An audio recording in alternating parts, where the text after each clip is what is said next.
Hey, this is Ariel Antigua. I play baseball at Tennessee, and this is No Playbook Podcast. All right. Thank you so much for checking out the show. This is the podcast featuring the outstanding athletes, coaches, and experts from East Tennessee.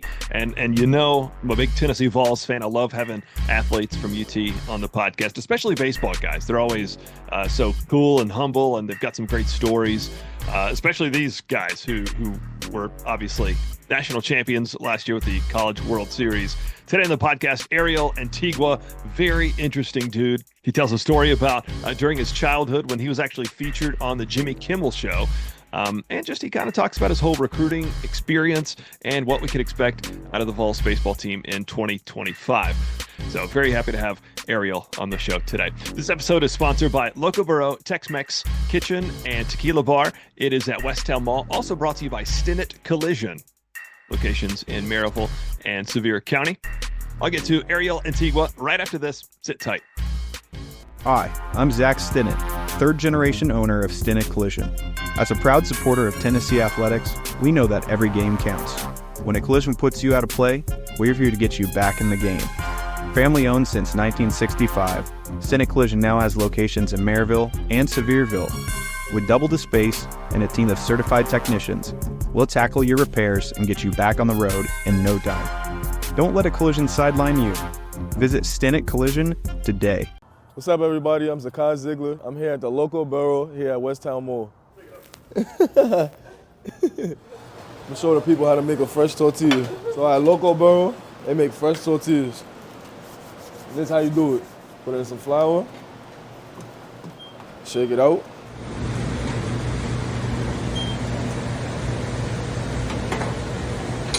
Boom. And that's how the magic happens. Pretty nice scenery here at the rooftop of Westtown Mall. I'm liking the vibe. Little chill vibe, chill area.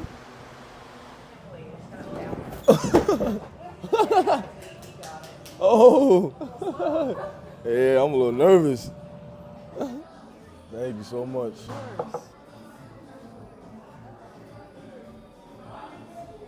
Well, that's good.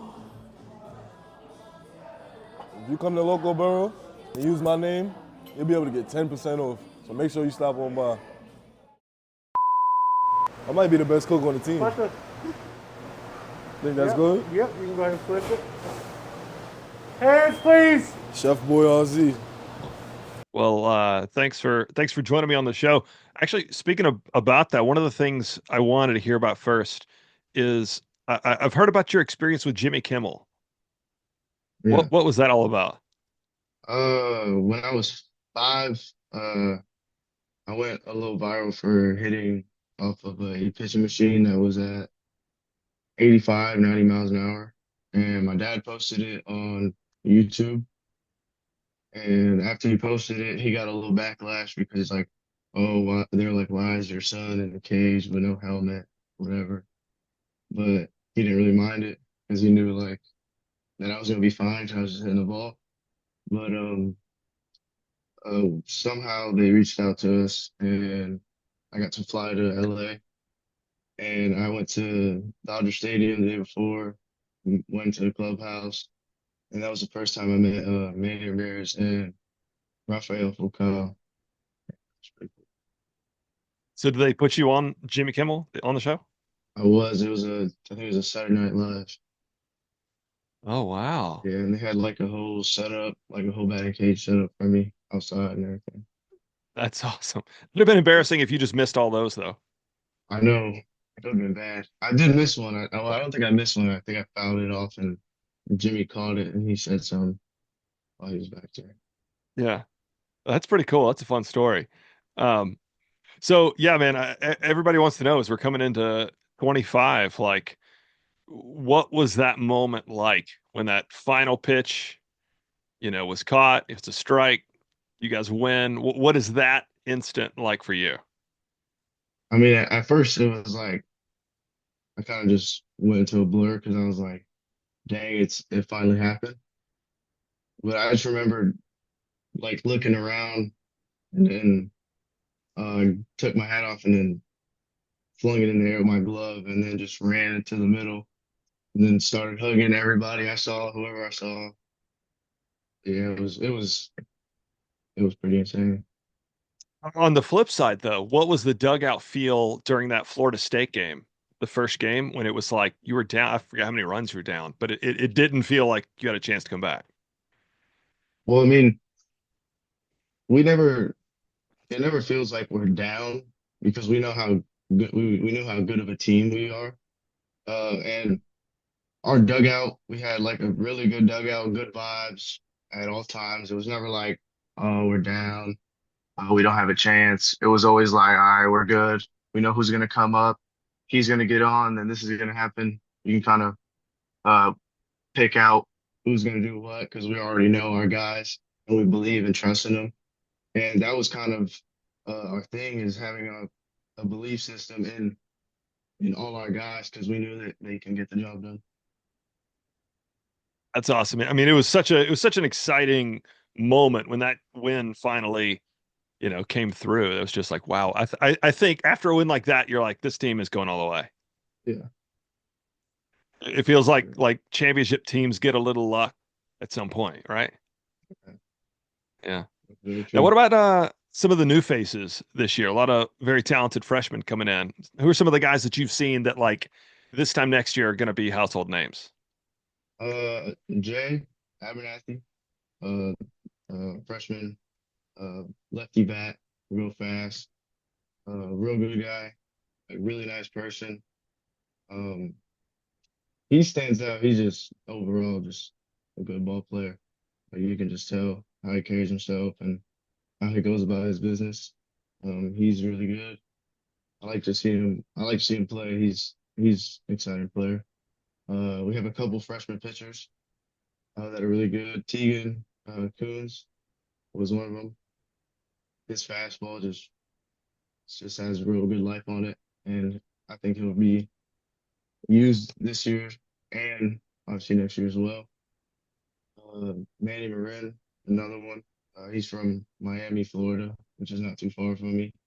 Uh, it was good to see him come in and put some muscle up on his body and start hitting the ball a little harder. And he's overall a really good player too. Is that something Coach Q really like when he sees the kids that really need to muscle up? He's good about like getting in there right away and putting the pounds on. Yeah, 100%. He does a really good job of overall having like a really good workout plan for us and how we do certain movements. And he makes sure like we do these movements for a reason that so that when we go on the field, it translates as well. And I feel like that really helps us. So I Yeah. feel like we just are, they back there and backstage, they have a good system about like our nutrition as well, and just to make sure our bodies are maintained throughout the whole season. Now, I got to be a part of a cool event last year with Coach Vitello, Coach Q, new freshman Brooks Wright was at this event. It was a yoga thing. They came and did this yoga. It was a fun event. It was mostly women, so you can imagine, Mhm. uh, there to do yoga with Coach V. Yeah, Uh, but Coach or Brooks Wright's got a close place to my heart. Just kid from Bearden High School. Known him since he was maybe, I guess, early junior year of high school, and it's cool to see a local kid get a chance, hopefully, with the Vols. it's funny because you mentioned him because he's my locker mate. He sits right next to me, and me and him talk a lot. We talk a good bit, and it's funny he hit two grand slams this fall, and Wow. it was like a needed grand slam too. So it was nice to see him because he's like you said he's a really nice person, and to see him do that, and he's a local, so it was pretty cool. Heck yeah, man. I've seen you do some videos also with Carlos Lopez. Yeah, I got to it's do my some guy. work with him recently. It was funny. We actually put together, I do a lot of NIL events. Right now, I'm working with marketing for one of the restaurants I work with is Loco Burrow at Westtown Mhm. Mall. We did a taco eating contest for the offensive and defensive linemen for UT football, and he came and like narrated the whole thing. It was like hosting it. And he did it all in Spanish, so it was cool. I can imagine. Yeah, I did a little video with him, and I got to know him a little bit, and man, that guy's he's a real guy. Like I love him. Yeah, he's good. So what about your recruiting experience? I know you had committed elsewhere and you ended up with in Knoxville. How did that all come about? Well, I committed early freshman year. Um,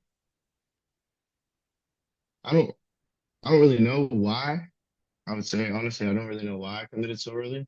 I feel like I should have let myself uh go see other schools, which is why I decided to decommit uh later on and go see other schools because I honestly wanted to see what other schools had to offer with uh their strength and conditioning and their nutritional side and also the academics. And I went to UT and I mean, no, I don't think I had a better experience anywhere else. Obviously, which is why I went there. And I feel like once I got there, it just felt like it was so welcoming. Like it just felt like that's where I belong. Honestly, is how I can best put it. I would imagine Coach Vitale is a pretty good recruiter. Oh yeah, he's great, real good. Yeah. So now you are a guy that anybody that watched the Vols last year was like, that dude is an amazing defensive player. Is that something that you really like work a lot at and you kind of want to be known for? That's just something that my dad takes real pride in. Is that's what he does. He does infield lessons, and that's just something we worked on since I was real young, and it's paid off so far. And that's by a big thanks to him because without him, I probably wouldn't be as good of a defender as I am. So Yeah. So this year, going to have an expanded role in the team, you think? yeah, I would hope so. I was out a little bit this fall with my my right pinky, hit it on the base and fractured it, but I just it was just more about feeling more comfortable at the plate. And this fall, I felt a lot more comfortable. And hopefully, when I get back, it still translates and I feel as comfortable as I was. And I just go out there and play ball. When you're approaching plate, what's going to be your walk-up song this year? You see, I was actually talking about with somebody last night, and my mind's leaning towards Biggie Smalls or 50 Cent is where I'm kind of headed towards. I don't want to say which one because I don't Okay. want to throw it out there yet. Yeah, yeah. I was a big Biggie fan back in my childhood. Those were my days, early mid 90s. Yeah. Um, so a lot of folks listen to the show specifically to hear about recruiting stories. If there's any like parents or younger kids that are like high school athletes that are hoping to be recruited, is there one bit of advice that you would give them? I would say uh, stay on course because there's a lot of people and a lot of things that will try to get in your way and try to stop you from accomplishing what you want to accomplish. But it's all about keeping your head down and keep pushing forward because at the end of the day, the only person that stands in front of you and that can actually make you lose is yourself if you give up. And I feel like a lot of people today, they take a lot of things for granted. Like they feel like we just have to be more appreciative of the things we have, like our families being able to take us to those tournaments and them being able to provide what they have and giving it to us when they might not be in the best situation, but we don't know that. I feel like we just gotta, well, the kids now, they just have to just keep pushing forward and keep their mind on what they want to accomplish and don't let anything get in the way of that specific goal that you have. And speaking of goals, I would imagine pro baseball is a goal of yours. It is. Right on. So, two more questions. Everybody gets these. What's one thing that very few people know about you? I don't know. I feel like, shoot, I like to play video games a lot. What's your game? Uh, I like play MLB The Show and a little bit of Fortnite and Call of Duty here and there. Got it. Now, one question everybody gets: how about we'll pull aside, except for the national championship? What is one unforgettable sports memory for you? It could even be going back to you're 5 years old, just something that when you're old and gray, you're going to remember that one moment. Um, shit. Probably just some of the things that happened in the locker room with the guys. I feel like those memories really won't forget. I feel like they're real special because those are moments you don't get to have every day, especially with the same group of guys. So I feel like that's something that I probably won't ever forget is those cool memories I made in the locker room, joking around and doing a bunch of dumb stuff in the locker room. Yeah. Bonding, making those team building moments. Yeah. That's great, man. So what do you think about the team this year? You're looking at College World Series again? Oh yeah, that's obviously the goal, the main focus. But I mean, the real main focus is just making sure we're glued together as one big unit. That's pretty much the main goal. Making sure everybody's on the same page, knowing everybody's role, and make sure you're okay with the role you're given. Yeah. Does it feel cool to have a target on your back? Because it seems like always lately, the past few years, Tennessee does, but this year especially, you guys are going to be the team to beat. Yeah, I feel like that's always how it is. It's always nice to kind of have a target on your back because must be doing something right to for everybody wanting to come get you. So I feel like that's just something we want. And we kind of feed off of that a little bit, and it kind of helps us Absolutely. and pushes us. Absolutely. All right, man. Thank you so much for your time. I'll put this out soon and best of luck this season, dude. Appreciate you, my man. See you, man. Have a good one. Go Vols.